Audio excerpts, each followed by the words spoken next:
Ignition running. Liftoff. We have a liftoff.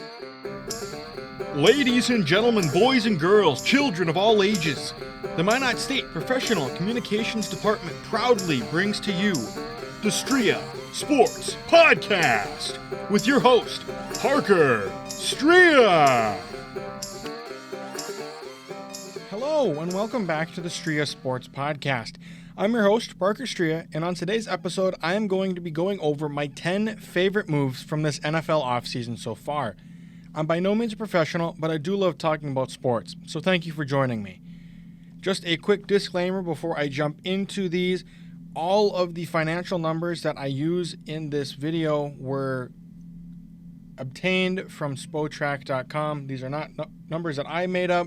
These are all directly from that site, so if they're incorrect, it is the website's fault, not mine. Okay, so for the honorable, I have one honorable mention for favorite moves this offseason, and it hasn't happened yet, and that's why it's an honorable mention. But Aaron Rodgers getting traded to the New York Jets, which seems like a foregone conclusion at this point. I'm really excited for that to happen. Green Bay, I think, is going to benefit from it. New York's going to benefit from it. I just think it's a trade that makes sense, but like I said, it hasn't happened yet, so I'm not really going to talk too much about it. When and if it actually does, I will probably have a video designated to just that. But until then, let's get into the top 10. So at number 10, I have the Los Angeles Rams trading cornerback Jalen Ramsey to the Miami Dolphins. Now, Miami traded a 2023 third-round pick, which is number 77 overall, and tight end Hunter Long for Jalen Ramsey. Now, if we're just looking at compensation, that is not a trade that should have went through. If you are the Rams, you are pretty much getting fleeced. You're getting finessed in this deal. There's no other way around it. You're not getting the value that I think you should be getting for a guy like Ramsey. But the Rams are already in a really bad financial position, pick position. They don't really have a lot of leverage in a move like that. But if you're Miami, you are ecstatic. You love this deal, and this really brings you closer to being a contender. You put Jalen Ramsey alongside Xavier Howard, and a lot of those opposing offenses are going to have trouble getting their receivers the ball, unless you're Patrick Mahomes and the Kansas City Chiefs. Then your receiver is going to get the ball anyways, just because of Mahomes.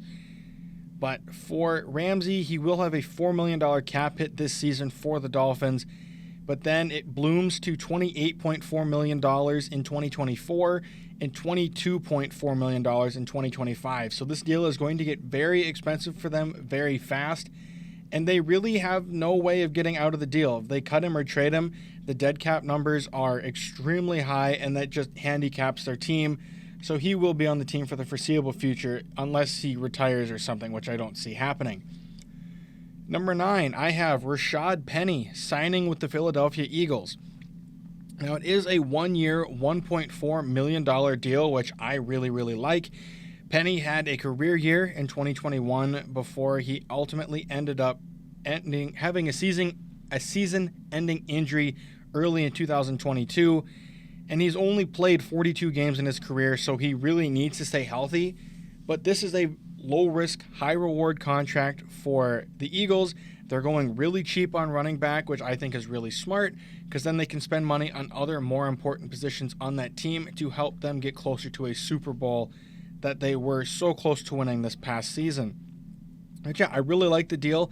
If he stays healthy, he could be one of the best running backs in the league this year, but it ultimately only comes down, it really comes down to his health and if he can play a full season. But if he can, behind that offensive line, I think he's going to put up really, really good numbers. Number 8, I have Chris Lindstrom, his extension with the Atlanta Falcons. It was a 5-year, $105 million deal, which is the highest paid offensive guard in NFL history with $21 million per year. So that is the richest offensive guard contract in NFL history, and I think he deserves it. He's one of the best linemen in the league. And if you're Atlanta, you're locking up one of your franchise building blocks, one of the guys that's young. He's really good. And if you want to win this division and become competitive, you need to keep guys like Lindstrom around. Just wanted to throw this contract in there on my list because I got to support the big guys. Very underappreciated position. And I think, honestly, it's not like a steal of a contract, but I think you have him for 5 years. If you can kind of build the team around, I don't even know who your building block is really going to be, if they're going to keep Desmond Ridder, or if they're going to make a move for a guy like Lamar Jackson. But, oh well, good contract. I really like it. At number 7, I have Eric Kendricks signing with the Los Angeles Chargers. It was a 2-year, $13.25 million deal. He was released by the Vikings on March 6th. So just a week later, he signs with the Chargers, who I think is going to be a better team this year. I think they're going to be much better than the Vikings will be this season.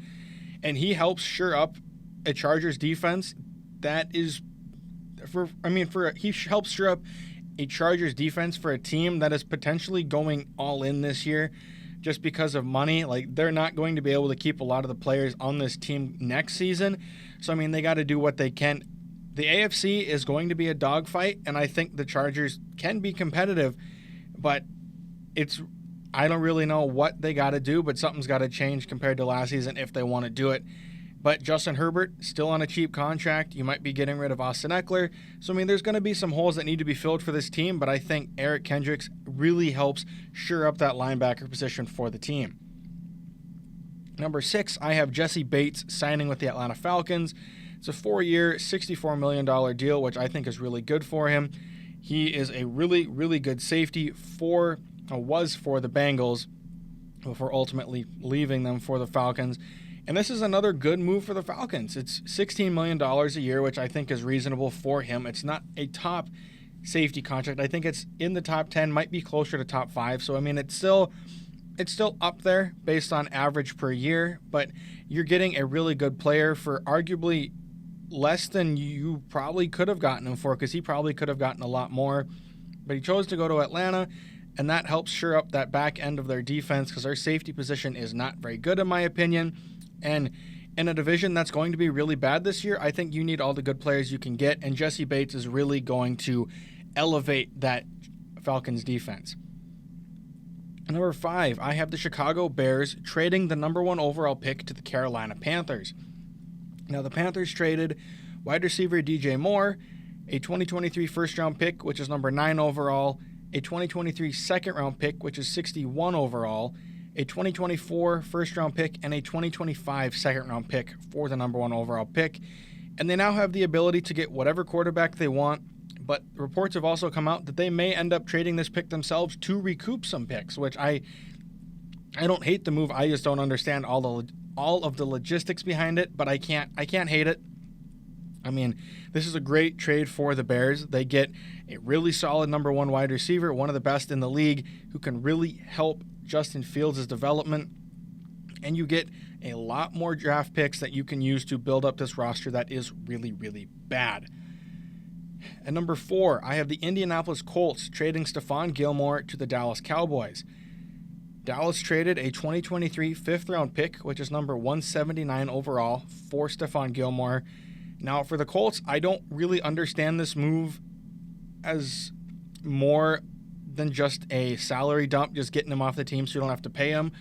But if you're the Cowboys, I think this is one of the best trades you could have done all offseason or in general. You're getting an elite man-to-man corner that can play alongside Trayvon Diggs, who isn't necessarily the best man corner, but you now have one of the best corner duos in the entire league, and in an NFC that is extremely wide open this year. This move could really elevate Dallas's chances, and they could make a serious push at the Super Bowl. Number 3, I have Javon Hargrave signing with the San Francisco 49ers. It is a 4-year, $84 million deal. Now, over his 3 years in Philadelphia, Hargrave has 23 sacks and 24 tackles for loss, so he is a very good pass rusher at the defensive tackle position. The contract itself doesn't necessarily make a lot of sense to me, because just a couple years ago, the Niners traded away DeForest Buckner, who ended up getting a very similar contract, at least when you look at average per year for what he's getting. They're both getting $21 million a year, so I don't know why that really happened. I guess in hindsight, it doesn't make a lot of sense, but I'm sure at the time it made sense for them. But for San Francisco, this is a great move. It bolsters up their already elite defense and their already elite defensive line. Slide Hargrave in next to Eric Armstead, next to Nick Bosa. And that defensive line is going to wreak even more havoc than they have been the last couple of years. And I think the Niners, as long as they can stay healthy and get a couple different holes on that team filled out, they are legitimate Super Bowl contenders this year, despite me not really liking that at all. At number 2, I have the Las Vegas Raiders trading Darren Waller to the New York Giants. Now, the Giants traded a 2023 third-round pick, which is number 100 overall for Darren Waller. So basically, that is the pick they got from the Kansas City Chiefs when they traded away Kadarius Toney. So ultimately, they traded away Kadarius Toney for Darren Waller. And I think that's a really big move for the Giants. They've needed a good tight end for a very long time. And I think if Darren Waller can stay healthy, he's going to be a game changer for that offense. And he could really help the Giants make a push towards the Super Bowl or even a late playoff push like an NFC Championship game or something. But he needs to stay healthy. He's only played 17 games over the last 2 seasons, and his production has really dropped off just due to him not playing. And this gives Daniel Jones a reliable offensive changing weapon as long as he can stay healthy. That's kind of the key to this whole thing, is if he can stay healthy, he's going to be a game wrecker and a game changer for this Giants team. But it's all going to come to, we have to wait until the season to really see if this trade makes sense. But I think it does. As of right now, the team needed a number 1 receiving option, and they needed an elite tight end, and Darren Waller is that. For just a third-round pick, I think that's a great move. And at number 1, I have Orlando Brown Jr. signing with the Cincinnati Bengals. Now, he got a 4-year, $64 million deal, which makes him the 17th highest-paid offensive tackle in the league and the 10th highest-paid left tackle in the league. So Cincy is locking up a premier left tackle for extremely cheap at the position to help protect Joe Burrow and help shore up an offensive line that has been kind of shaky over the last couple of years. And in an AFC that, like I said earlier, is super competitive, is a dogfight, you need to keep your elite future Hall of Fame quarterback off the ground, keep him upright, and this team is going to make a Super Bowl push again this year, I believe. I thought this deal was just too good to pass up as my number 1 move. When you're paying an elite offensive tackle only $16 million a year, he's barely even a top 20 highest paid offensive tackle in the league, and I think that's perfect. If you were the Bengals, that's what you needed. He's going to slide right in at left tackle, and he's going to help that team dramatically. But that is all I have for you guys today. Don't forget to like and subscribe and hit that notification bell so you never miss an episode. Thank you for tuning in, and I will catch you next time. Peace.